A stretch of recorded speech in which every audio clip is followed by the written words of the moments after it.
మేము 17 నెలలు వెయిట్ చేసినాం. అయ్యా కాంగ్రెస్ ప్రభుత్వానికి మేము చేతులు జోడించి మేము అడుగుతా ఉన్నాం. మా దాంట్లో ఎట్లాంటి రాజకీయాలు లేవు. మా కడుపు కోత వర్ణనాతీతం, కళ్ళు కాయలు కాస్తున్నాయి, నోటిఫికేషన్స్ లేవు. మీరు ఒక్క మాట అని చెప్తారంటే మేము ఎదురు చూసినాం. ఒక్క నోటిఫికేషన్ విడుదల చేయలేదు. మీరు జాబ్ క్యాలెండర్ అన్నారు, ఎస్సీ వర్గీకరణ అన్నారు, వెయిట్ చేయమన్నారు, జూన్ 2 అన్నారు, వెయిట్ చేయమన్నారు, వెయిట్ చేసినాం. ఒక్క నోటిఫికేషన్ విడుదల చేశారా సార్ మీరు? జూన్ 2 అంటే రాష్ట్రం స్టేట్ ఫార్మేషన్ డే. ఎన్నో కోరికలు ఉంటాయి, ఎన్నో ఆశలు ఉంటాయి. 17 నెలల నుంచి ఈ ప్రభుత్వాన్ని తీసుకొస్తే అందరం కూడా మిమ్మల్ని ఒక సమిష్టి కృషితో మిమ్మల్ని తీసుకొచ్చినాం. ఇంత అన్యాయం చేయటం, ఇంత ద్రోహం చేయటం, ఇంత మోసం చేయటం ఇది కరెక్ట్ కాదు. ఇది కరెక్టా?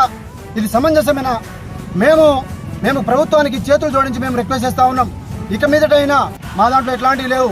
మేము అన్ని కుల సంఘాల మద్దతుతో, అన్ని విద్యార్థుల సంఘాల మద్దతుతో, అన్ని వర్గాల ప్రజలతో మరో తెలంగాణ ఉద్యమాన్ని ఇక్కడ ఉస్మానియా యూనివర్సిటీ నుంచి మేము మొదలు పెడతా ఉన్నాం. ఇది మరో తెలంగాణ ఉద్యమం. ఈ ఉద్యమంలో నియామకాల కోసం ఈ ఉద్యమం చేయబడతా ఉన్నాం. అన్ని డిస్ట్రిక్ట్ లైబ్రరీలో నిరుద్యోగ యువతలు మొత్తం నిరసన కార్యక్రమం చేయాలని, అన్ని study halls boycott study hall చేయాలని, అన్ని యూనివర్సిటీస్లో ర్యాలీలు చేయాలని చెప్పేసి, అన్ని ఇన్స్టిట్యూట్లు కూడా బాయ్కాట్ చేయాలని చెప్పేసి యావత్ తెలంగాణలో ఉన్న ప్రతి నిరుద్యోగి కూడా కదిలి హైదరాబాద్కు వచ్చి ఈ యొక్క ప్రోగ్రామ్ని మనం నోటిఫికేషన్ విడుదలయ్యే వరకు మనం సాధించాల్సిందే. లేకపోతే జూన్ 18వ తారీఖున మరో ఆమరణ నిరాహార దీక్ష కూర్చుంటా.